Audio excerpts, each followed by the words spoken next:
Dean Miles, my good friend, it's good to see you. Brilliant Miller, I'm feeling the rhythm now, week 3. What gave you life this week? You've gone from my head to my heart, my friend. And it only took 6 or 7 years. Well, I'm glad. So, Dean, I want to start today with our icebreaker question that I love to ask people when I'm getting to know them is, what's something you've changed your mind about in recent years? I'll tell you real quick. Part of why I love this question is it's Yeah. not only the answer, that I want to hear. I'm always interested in what's occurring for people. How are they seeing the world? What is changing within them as they do that? But part of what I love about this question is it's not just the answer they give, it's how they answer the question, right? If you're talking to somebody who says something like, nothing, I have not changed my mind about one thing in the last few years, right? Now, obviously, that's a very rigid type of response, like exaggerated, but people say things kind of like that sometimes, right? And so now I'm getting a sense of what kind of person is standing here with me, right? Beyond whatever answer they might give. It's a great point. I think, the questions, these icebreakers we've used so far, it's not just the question. It's in the reflection. You're just seeing how insightful is the moment. Because when you ask me, it took me to some moments of shame. It took me some moments of 30-year-old me where, man, was I confident. And now 56-year-old me now realizes, man, I was so wrong on that moment. So wrong. Well, Dean, I brought a couple things to this conversation to share about what's been bringing me life this week, but I'm eager to hear from you.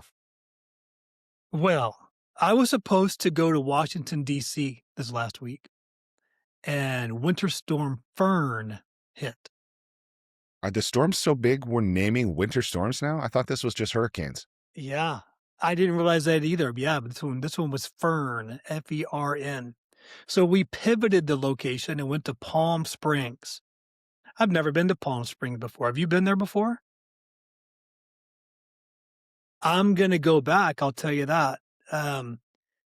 Really amazing. The airport is unlike any airport I've ever been in before in my entire life. The majority of the airport is outside. Yeah, I mean, I think they call it the Skyport, don't they? Is that Palm I Springs? missed that signage, but that makes complete sense. Yeah, So I we like that. got there. So I was meeting with another group, so a friend of mine and yours, Dr. Ben Maxwell, talking about this idea of youth mental health, this idea that relationships save lives, this idea that we then started to get clarity around is that every kid needs to be on a team. Every kid needs a team, right? Not a team of adults, but a team of peers. So that was giving me life. But then this question came out of it, brilliant. And it's, what is a movement? Like, what does that mean? How do you create a movement? That became interesting to me to start then trying to figure out what is the known formula for a movement. I've been part of movements, I think. Like when I even go back to like the civil rights movement, what are the things that are necessary there? And so there's a 1-9-90 formula. You need that 1% to kind of lead it, name it. Then you need a 9% of like this super collective. And then you need the 90% that somehow get caught up in it, or the environment changes and now they start behaving differently. So I found myself, what gave me life was the richness of the conversation of where do I fall in that formula with this youth mental health crisis? But it also just left me with a question of what's the responsibility um, in a movement? Like, what am I responsible for there? Or what are you responsible for there? There's things you see, there's things you observe, there's things that you like, there's things that piss you off. Same. What am I supposed to do with that? So the tension gave me life, but I certainly I didn't wrap it with a bow. Mm. Yeah, there's a lot to that. as you're sharing, Dean, one of the things that's coming up for me, I think about how any issue, any cause that we could get behind, and whether we try to put ourselves in the 1%, the 9%, or the 90%, that just about any of them are so big and complicated that, it can be easy to be discouraged before we begin, right? And doubt our ability to make any kind of difference whatsoever. Then I'm reminded of the great Alice Walker quote about the biggest way we give up our power is by believing we don't have any, right? By not trusting that, yes, the things I do make a difference, or, that I matter in this thing. But then what I go to is the abstractness of it, the complexity. And then I think about the Jewish saying about it's not your responsibility to complete the work of perfecting the world, but neither are you free to desist from it. Right. So how interesting that is, that it's like, yeah, we're here. We have a responsibility. What we do matters. It can be easy to think that it doesn't, and so forth. But at the end of all that analysis, I find myself going, well, I'm just going to do my best to love people, right? The people right around me, because it's like global warming, like animal welfare, overfishing, deforestation, equal rights. And it's not to say those things like we should just ignore them and I'll just be a hippie and love people, but I'm not totally sure that I'm going to architect and execute the plan to end any of those things. But Right. I know that I can say a kind word, or I can lend a helping hand to somebody. I I don't know. love How that. do you And say? I think, yeah, I mean, all those elements are absolutely necessary. Back in February last year, 2025, I got invited to spend some time with Richard Branson at Necker Island. And he asked the question, Dean and those, Dr. Ben, do you guys remember who solved the ozone crisis?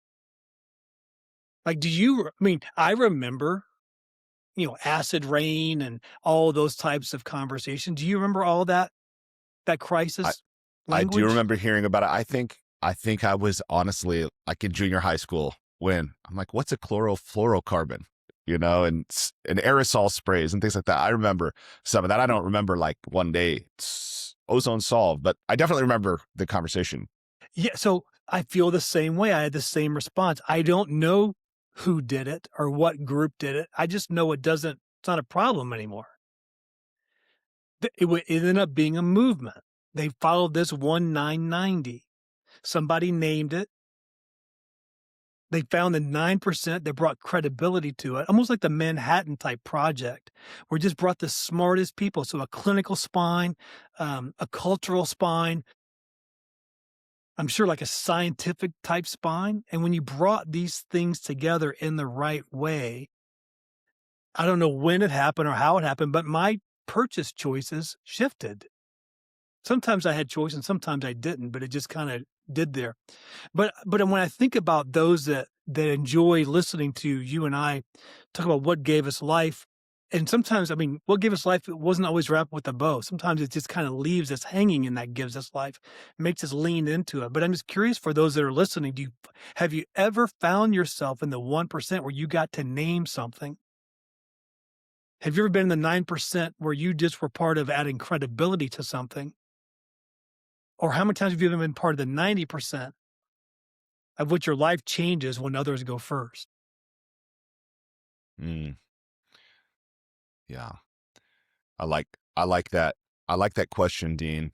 And as you talk about this 1990 model too, I'm reminded I saw online a few years ago something in my YouTube feed that was Robert Reich suggested this model of social change, which I thought was interesting. It's not to say it. It'd be interesting to talk maybe about how it's compatible or incompatible with what you've shared, but at any rate, he talked about whenever three conditions are met, social change happens. He's like, if you look through history, these three things, when they're true, social change happens. I was like, oh, that's interesting. What are Yeah, they? I'm ready. I'm gonna write down Right. what you say. So he said, number one, that the disparity between the reality and the ideal is enormous. right? Whether Okay. that's wealth inequality, whether that's food security, whether that's rights for people, right? So that's number one, is that there's a massive disparity between the reality and the ideal. He said number two is that it's broadly known, right? Because if it's a secret, if it's not very well known, of course, there's not going to be change at scale. He said, so number two, people have to know about it, right? But then he said, number three is people have to believe they can do something about it. Because if people think, right, like again, it goes back to this, I'm powerless, what I do doesn't matter, this problem's too big or whatever. So even if they know about it, right, they're not going to take action. And that's the interesting thing to me, to go, what is required, right, for these three conditions to be true, or even just to ask, are they true about a cause that I'm concerned about or that I'm involved in? And where's the lever point? Is this, right? I mean, maybe, anyway, I could ramble, but I'll take a breath. That was not rambling. It's insightful. Your recall of these different there's 3 things is so impressive to me of how that comes back to your mind. But I mean, there is a question for all of us is what does your role require you to take responsibility for right now? What does your role require for you to take responsibility for right now? In this possible movement of this youth mental health crisis, and looking at 6 to 12-year-olds and the number of those that are not participating in a team. So not just traditional sports team, right? I mean, it could be a performance, it could be drama club, speech and debate, right? It could be just a local club. What's missing there is that these kids are not building up immunity to psychological distress. And it was interesting, brilliant. This psychological illness versus psychological distress, not the same thing.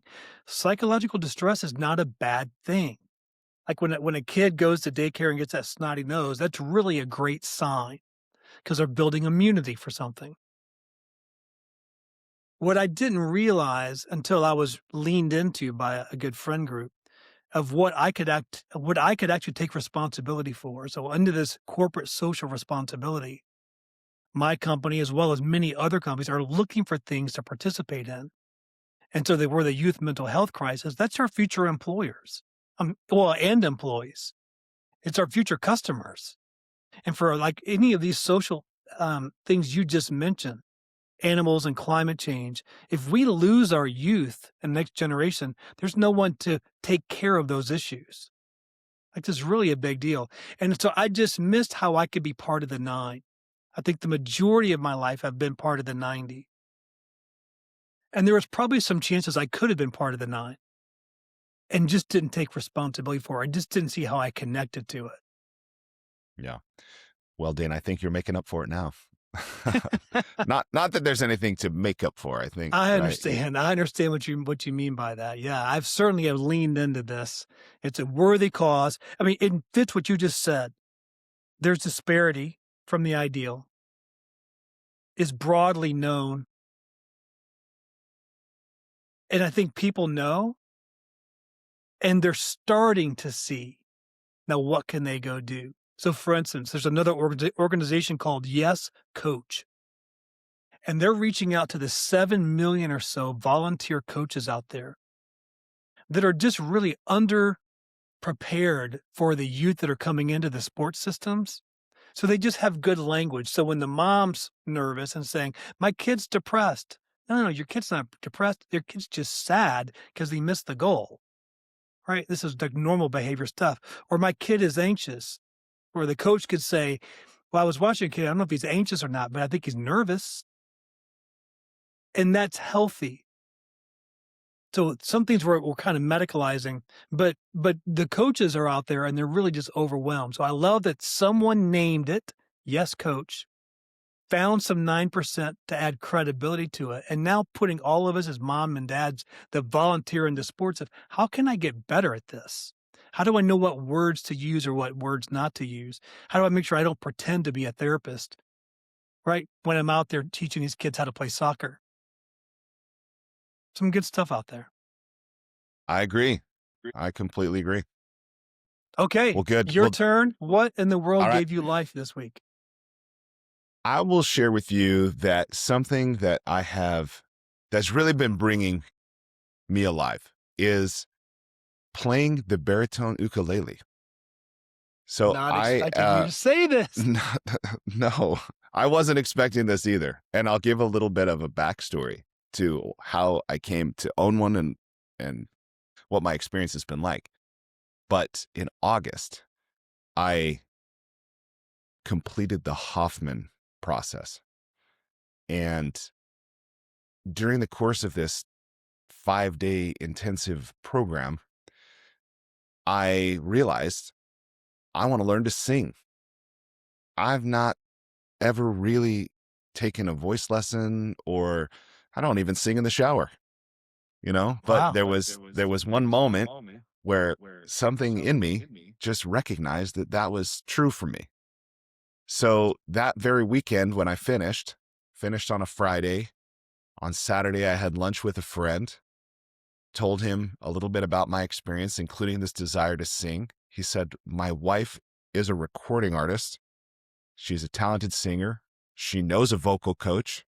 Introduced me right there through a text message. I committed to 12 lessons. I've been doing it over Zoom. And my coach, I love this woman, someone named Lauren Arrow in the Bay Area.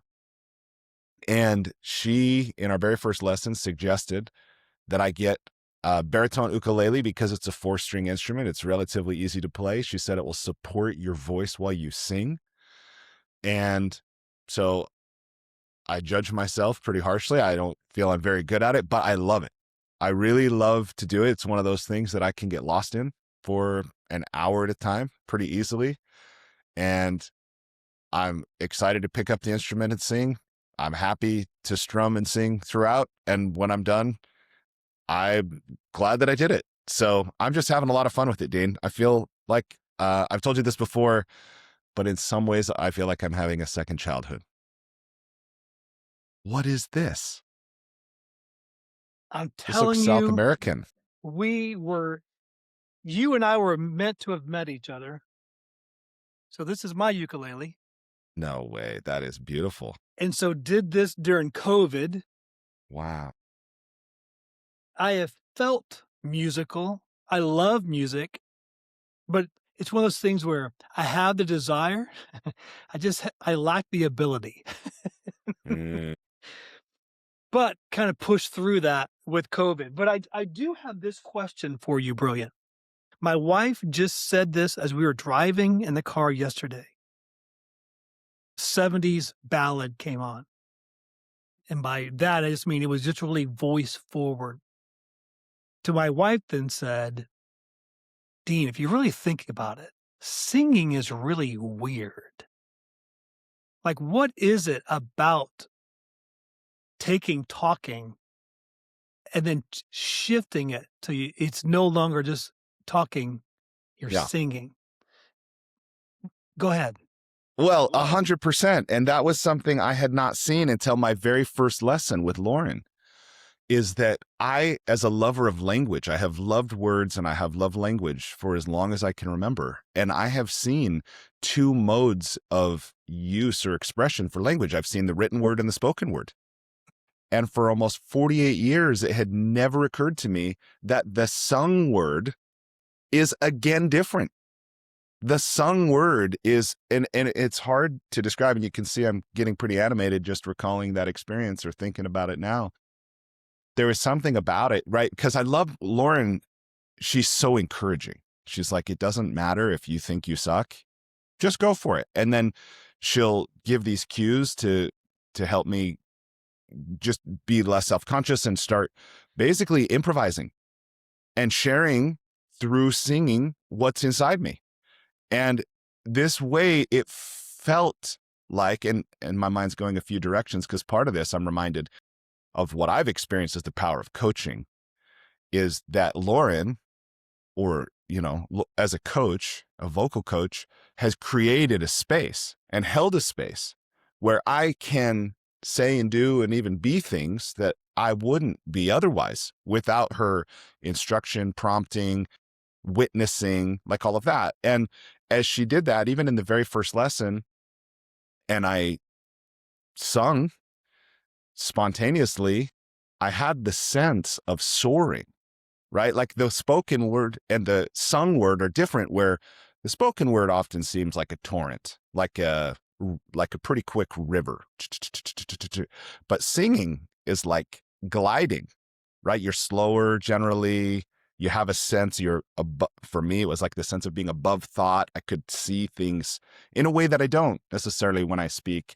And it was so beautiful, and it literally moved me to tears. Like it just felt so freaking good. And I recognized then that that was part of the prompting back right in August when I said, I want to learn to sing. I mean, I don't know why.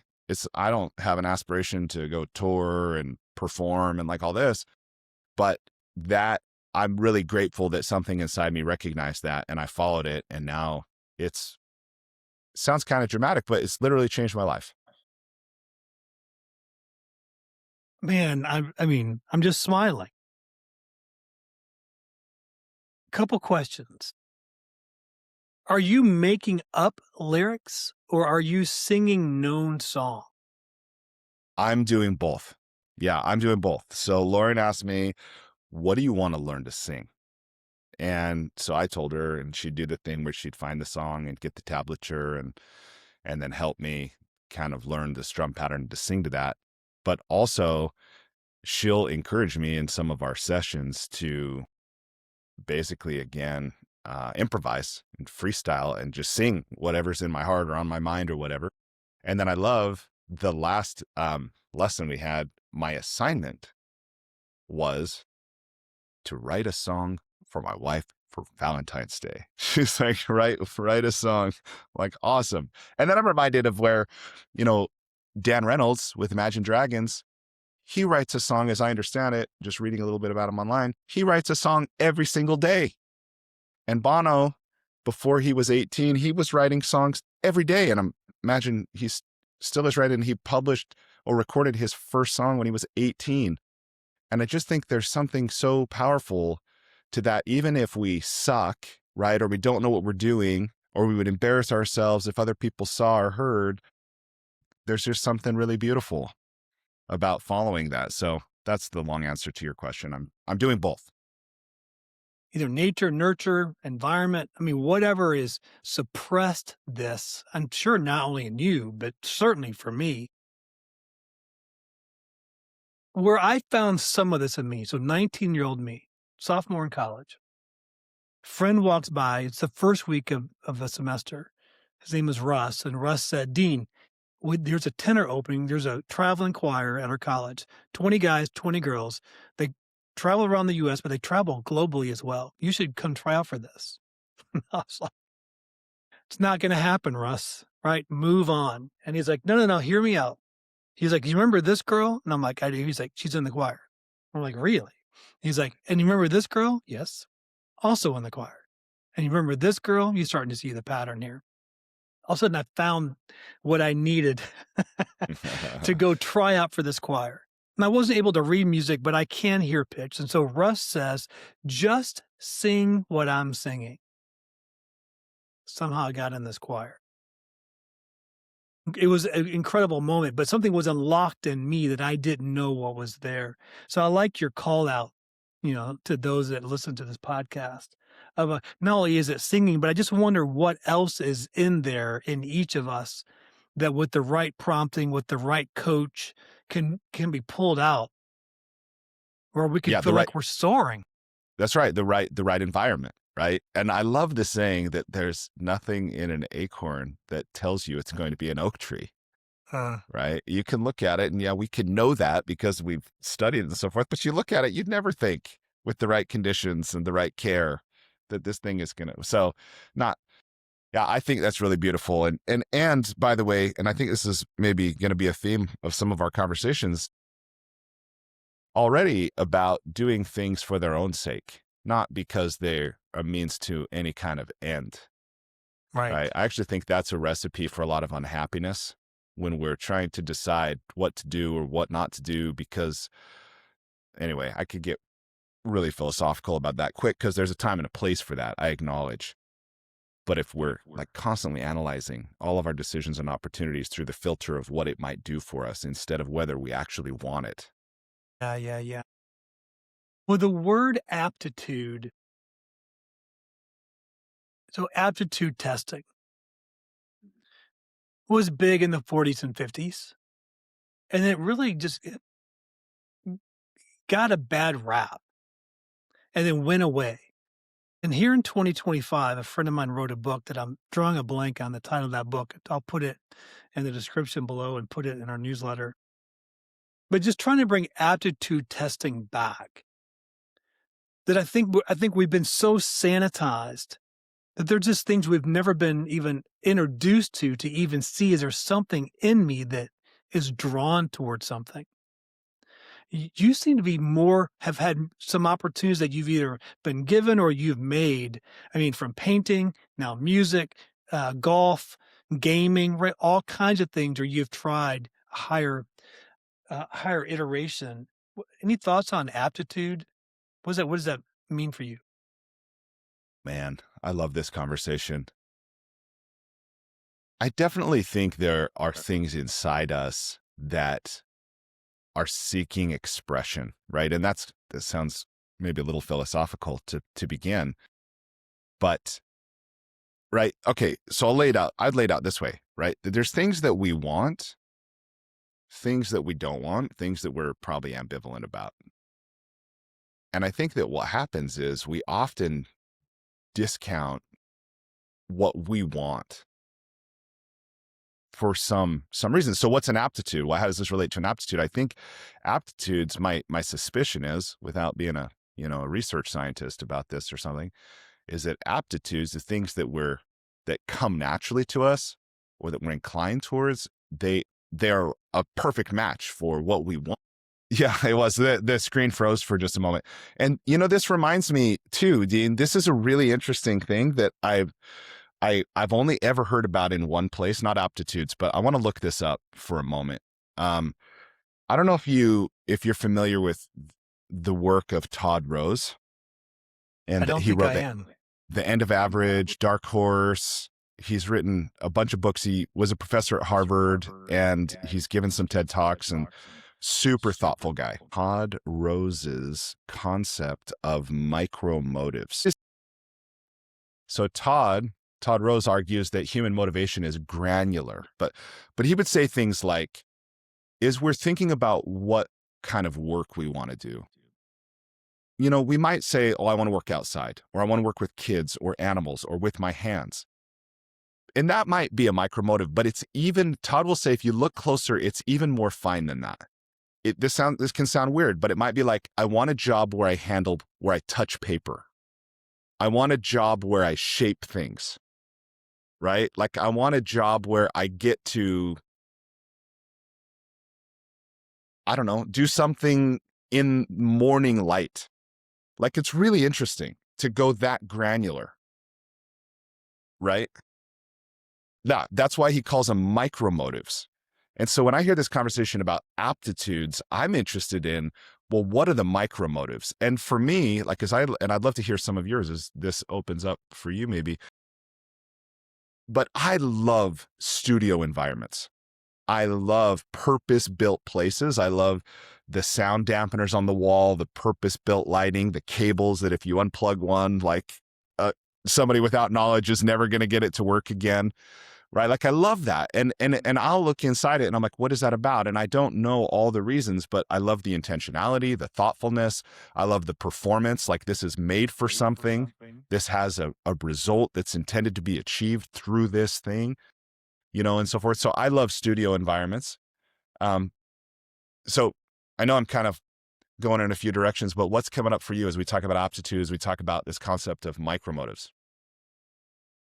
I like the idea of that a lot. I mean, it's that flywheel effect. It's rarely just one touch. It's usually 1,000 touches. And so to be able to identify all the micros, I think the majority of my life I've done myself a disservice with just looking at whatever was in front of me, as opposed to creating these artificial moments where I can like a speed dating kind of an aspect of all of these different things. uh, Any interest here, any interest here, any interest here. And it probably wasn't until my late 30s, early 40s where I was starting to pay more attention to that. Now, probably conversely, I think what maybe added to that is my reading level, um, or the things I started reading started opening more of these things up. Mhm. There's a book by a friend of ours, How to Think Like Leonardo da Vinci by Michael Gelb. That was one of those books that really started to open up this what else is out there. And he goes through these 5 or 7 types of curiosity.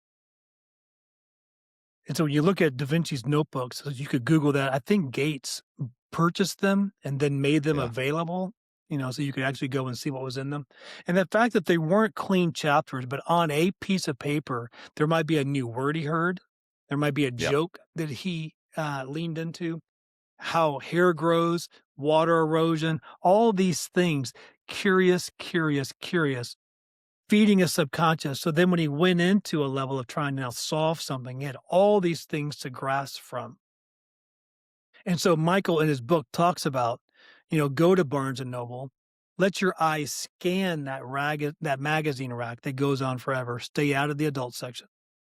But then find the magazine that you have the absolute least interest in. So How to Raise Ferrets was one of the ones that I saw. And then flip that open and read an article in there. And I found myself saying, wow, I didn't know that. Right? That's interesting. Now, I didn't go into raising ferrets, but just by putting that into my diet opened up all kinds of things that then came afterwards. That's interesting. That's interesting that that kind of advice was to go 180 degrees maybe from your inclination or your normal pattern. And yeah, you learn something, you're exposed to other But otherwise, I'm things. just going to the same magazines I've always looked at. 100%, 100%. And that's where, like, I love this thing about the life-changing magic of tidying up, right? There's one little sentence, as I recall, that Marie says, the author says in the book about once you follow this process and you basically cleanse your space of everything that doesn't bring you joy, one of the things that many of her clients who follow this process discover is that their life purpose is more clear because what's left in their space are things to which they answered the question, does this spark joy? And now they can see, like, oh, this is all the stuff that lights me up. It was just kind of diluted and obscured by all the other shit I'd collected. And I think there's something really beautiful about that. And this is where then the philosopher in me, who doesn't necessarily have a better explanation, tends to think that if we're all here working out our karma, we're all here for a purpose that we don't necessarily understand, that those things that call to us or that bring us alive or that are, just a subject of our curiosity, that is our path. Mm. And that's why that 180-degree advice it's interesting to me, but it doesn't feel alive, right? Because I want to go, where is the stuff that's got full of juice? Yeah. Well, I think what Michael did there, it was take the topic that you didn't think you had interest in. Now flip through and now find the article that interests you. Mm-hmm. And so Yeah. that was interesting. So I still found something that was useful. I'm not saying it brought me joy reading this particular article about ferrets, but I found something that resonated with me that I could then bring back to these bigger topics that I already know what unlocked there and the joy that I then had. Talking about the micro, I have had assistance back in 2007 with the macro version of this, and you've heard me share this, but that awe, adventure, and advocacy.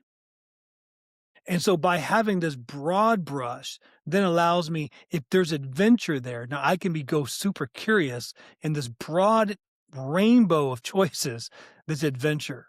Same thing with awe, same thing with advocacy. There's so many things to choose from, but I have certainty that if I can be in service of something else, that's good for me. That's good for Dean. Yeah, I love that. I love All right, that. And how do we land the plane here, Brilliant? well, I'll say this. So we'll make an invitation to people listening.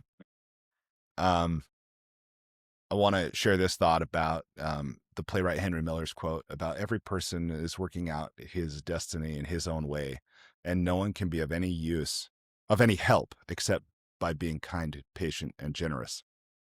And that idea, um, that felt like this kind of closing thought because there is something that each of us is attempting to do, right? It's almost like every one of us, I think.